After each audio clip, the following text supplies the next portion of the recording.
kita langsung saja nih ke sesi tanya jawab, teman-teman silakan yang mau bertanya, monggo bisa raise hand atau juga bisa chat di kolom chat. Oke, ini langsung aja nih ya. Izin bertanya, Prof, apa saja kesalahan umum para aplikan pada itu? Mungkin kesalahan umum aplikan nih, apa kira-kira ini menyebabkan gagal menjadi awardee pada saat wawancara nih ya. Nah, ini tadi sudah disinggung sebenarnya, tapi mungkin kita lebih mendengarkan lebih detail. Silakan. Oke, sebenarnya sih nggak ada kesalahan-kesalahan yang ini ya. Nggak, kita bukan kayak ini gitu. Salah itu normal ya, manusiawi. Tapi mungkin mereka terlalu mungkin mendengar membaca di ada katanya kampung Inggris ya. Tips untuk melolosi ini. Bikin apa? Bikin apa namanya?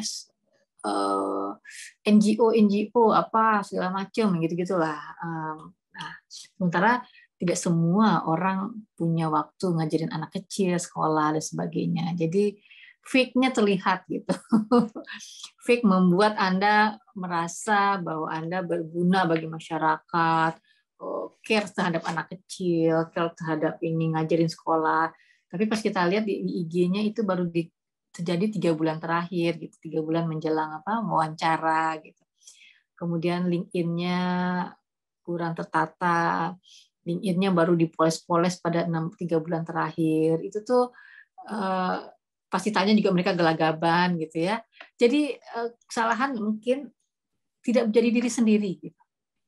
Tidak menjadi diri sendiri. Jadi terlalu dipoles-poles lah. Sementara kita butuh orang yang genuine, orang yang sekolah itu jujur gitu, harus jujur, sekolah itu harus apa adanya, dia tidak bisa dipolitisir gitu. Anda dengan ngomong jago terus tiba-tiba Anda bisa ini. Karena kejadian, mungkin Abak Munas juga tahu beberapa orang ya yang zaman kita itu kuliah di Inggris yang gagal sekolahnya, padahal dia jago bicara, ngomong kemana-mana gitu. Ada karakter yang mereka itu mungkin nggak tahan duduk gitu, nggak tahan duduk belajar membaca. Sementara sekolah di luar negeri itu harus duduk belajar membaca di kondisi yang sunyi gitu. Artinya, tapi tuh orang tiap minggu tuh kemana-mana gitu, pengajian sana, pengajian sini segala macam.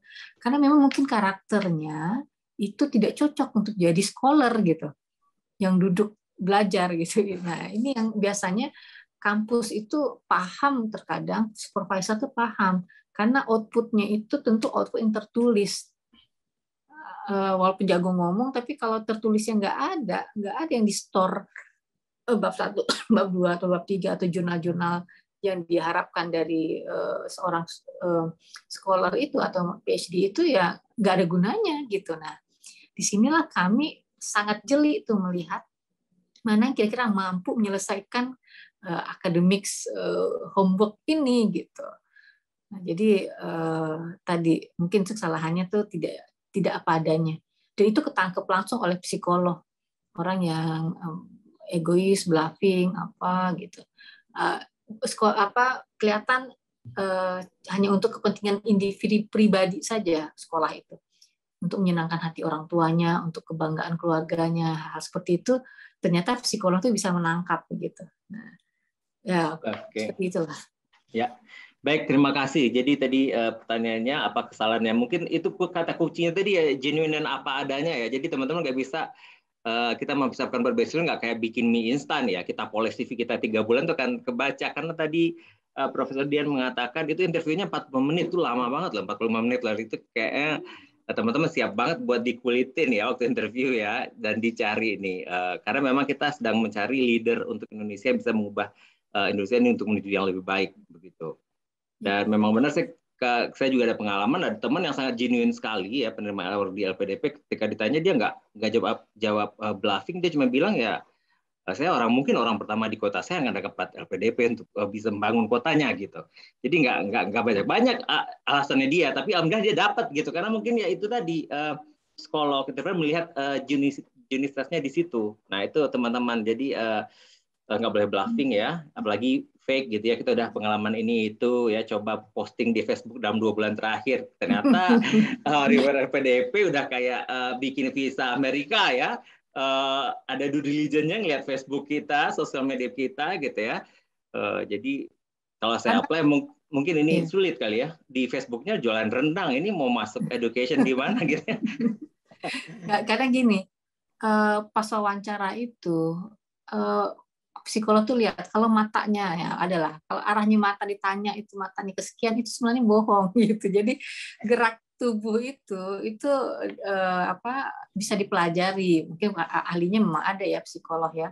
Jadi kadang-kadang kalau dicecer sama pertanyaan dia berusaha memoles itu bohong pertama mungkin lolos tapi kedua ketiganya nggak bisa lagi bohongnya gitu.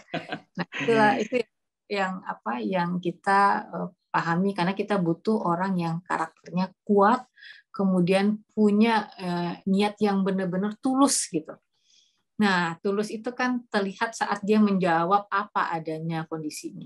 Jadi ya macam-macam lah yang kita berikan ya. Berarti bayangkan habis sebanyak itu kan yang menerima beasiswanya. Jadi tidak ada satupun yang satu tips gitu untuk ini udah jangan didengar lah misalnya ada di kampung Inggris itu bilang harus gini harus gini, enggak lah.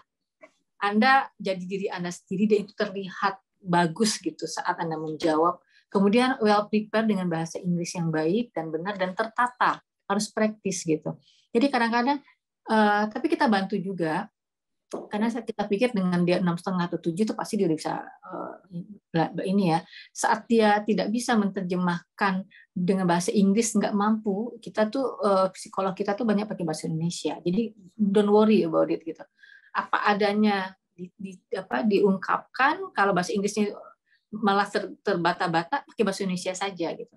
Kita jadi untuk mungkin di akademisi di saya mungkin bahasa Inggris pertanyaannya gitu ya, dia harus mampu argumen dalam jawab bahasa Inggris. Tapi kalau untuk bahasa yang lebih spesifik dan ingin mengungkapkan sebenarnya isi hatinya, dia akhirnya saya bilang saya bahasa Indonesia ya, kita oke gitu, tidak masalah ya karena tadi psikolog butuh sekali apa adanya dari ungkapan isi hati paling relung paling benar gitu.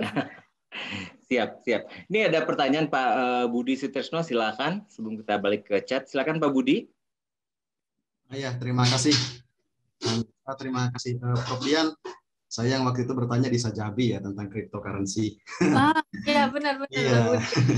Ya kebetulan saya mau apply LPDP juga ini yang tahap 2 ya insya Allah begitu karena ini juga berkejar-kejaran. Kebetulan saya di kampus juga di Unpad begitu di Departemen Sosiologi. Dan kemarin itu saya ada satu pertanyaan ke pihak LPDP, tapi mereka tidak bisa menjawab dengan jelas gitu, Prof. Terkait dengan kan ada rekomendasi dari atasan langsung ya. Nah, atasan langsung ini dari siapa? Karena kan kalau di kita ada departemen, ada dekan, ada warek 4 ya kalau tidak salah. Kemarin saya mendapat rekomendasinya dari Prof Ida, warek 4, tapi khawatirnya takut salah begitu. Takutnya atasan langsung itu kadet gitu kan. Takutnya gitu. Terus yang kedua, kebetulan saya juga baru dapat LOE dari Leeds. Nah, cuma LOE-nya masih kondisional karena nilai skor IELTS saya itu sebetulnya sudah 6,5 untuk overall, tapi ada satu tuh di salah satu modul masih 5,5 gitu. Jadi akhirnya mereka mengeluarkan LOE kondisional. Nah, itu pada saat pendaftaran, apakah saya lebih baik memilih yang sudah punya LOE atau yang belum punya LOE, Prof? Gitu. Dan saya rencananya tanggal 3 akan tes lagi untuk IELTS-nya di Jakarta, itu pun jadwal sudah penuhnya luar biasa ya. Sulit sekali begitu untuk mendapatkan slot kosong. Kemarin itu tanggal 3 pun itu tersisa hanya 1 seat saja di Jakarta. Begitu. Kemudian yang ketiga ini yang mungkin agak sedikit ini ya, Prof, tentang media sosial media ya. Karena LPDP itu ternyata memang akan memeriksa sosial media kita gitu. Nah, problemnya saya itu orang tipikal yang sangat jarang update di sosial media, Prof. Gitu. Dan kemudian saya menganggap sosial media itu bukan sesuatu yang penting ya, bukan informasi yang penting begitu, hanya informasi biasa saja untuk membangun komunikasi dengan rekan-rekan saya gitu. Tapi saya jarang sekali posting sesuatu yang kritikal gitu, kecuali kalau ada yang penting saya suka nyuruh baik ke mahasiswa saya atau ke teman saya untuk langsung aja kontak via telepon atau via WA begitu. Nah, ini apakah itu juga akan menjadi salah satu problem nantinya gitu, Prof. Ya, gitu. Terima kasih, mungkin itu saja. Banyak. Oke, Baik, terima kasih Pak Budi. Ya. Silakan Prof. Dian. Nah, rekomendasi dari Warek nggak apa-apa. Nggak apa-apa, karena nanti tidak terlalu ini kok. Tinggal dijelasin saja apa adanya nanti pemahaman Bapak bahwa Warek 2 itu SDM. Jadi kami itu SDM lah yang menentukan ini kami arah-arah ini kami pendidikan kami misalnya, nggak masalah. Jadi nggak usah cemas mengenai itu. Kemudian LOE kalau nggak salah tuh ada 3 kampus yang disediakan oleh LPDP yang harus kita pastikan dari awal mana dari 3 itu. Nah kalau LOE unconditional itu masih ditunggu kalau nggak salah selama bukan PTUD ya.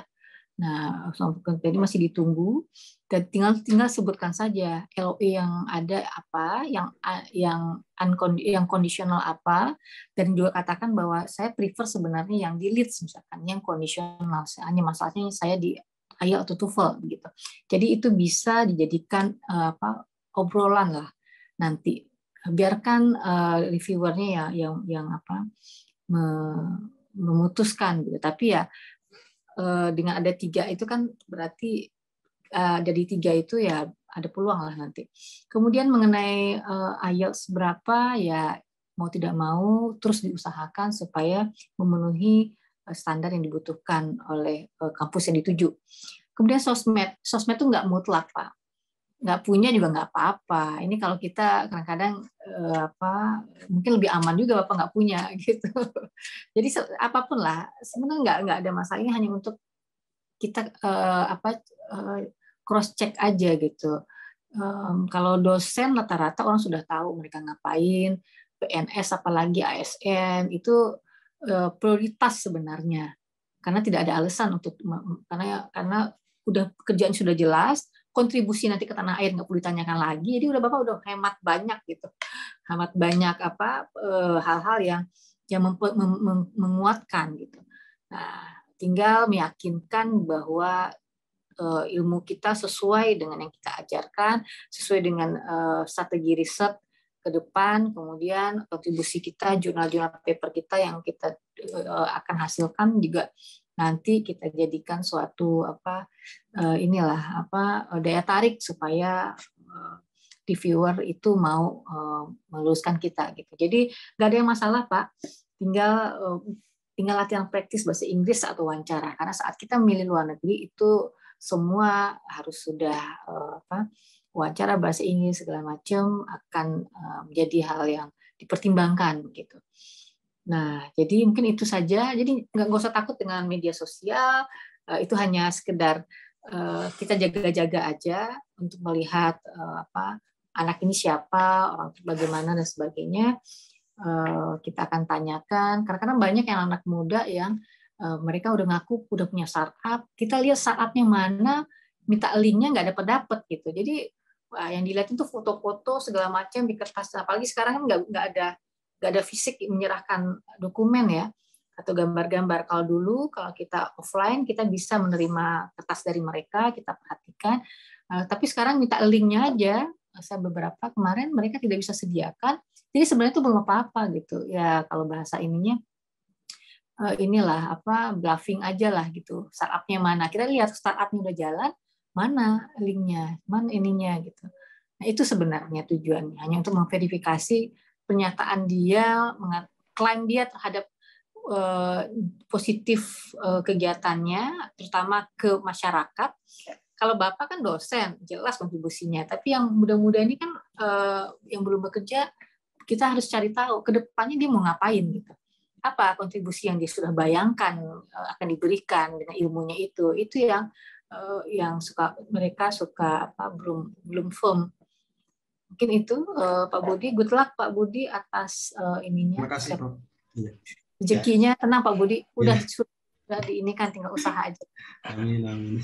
Ya baik Pak Budi, terima kasih juga Prof Dian. Semoga ada rezekinya tahun ini ya Pak Budi berangkat ke Leeds ya. Ya amin.